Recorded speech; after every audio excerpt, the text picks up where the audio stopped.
Friends, మనం ఇంట్లోనే ఈజీగా మసాలా దోశ ఎలా చేసుకోవచ్చో చూసేసామా. దీనికోసం అయితే ముందుగా మనం ఉల్లికారం అయితే తయారు చేసుకోవాలి. ఉల్లికారం తయారు చేసుకోవడం ఈజీ. ఉల్లిగడ్డలు, కొన్ని వెల్లుల్లి, జీలకర్ర, పసుపు, ఉప్పు, కారం వేసుకొని మిక్సీ పట్టుకోవాలి. అది ఉల్లికారం మసాలా అయిపోయింది. దానిపైన మనం స్టఫింగ్ చేసుకోవడం కోసం ఆలు కావాలి కదా, ఆలు కాంబినేషన్తో అయితేనే ఆ యొక్క మసాలా దోశ బాగుంటుంది. ఒక 2 పెద్ద సైజు ఉన్నటువంటి ఉల్లిగడ్డలు ఉడకబెట్టుకొని పొట్టు తీసేసుకున్నాను. దానికి తాలింపు వేసుకున్న తాలింపు కూడా ఈజీ.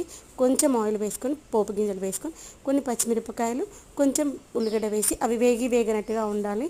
పసుపు వేసేసుకొని మనం ఆల్రెడీ ఉడకబెట్టుకున్నటువంటి ఆలు ఉందిగా, దాన్ని స్మాష్ చేయకుండా చేతితో ఇలా చుంచినట్టుగా చూసి వేసేసుకోవాలి.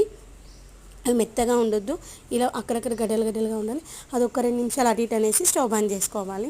ఆల్రెడీ మనం ప్లెయిన్ దోశ పిండి ఉంది కదా, ఆ దోశ వేసుకొని దానిపైన ఆనియన్, ఉల్లికారం మసాలా వేసేసుకొని దానిపైన ఈ యొక్క ఆలు స్టఫింగ్ పెట్టి కొంచెం ఆయిల్ వేసుకొని తిన్నామంటే మస్తు ఉంటుంది.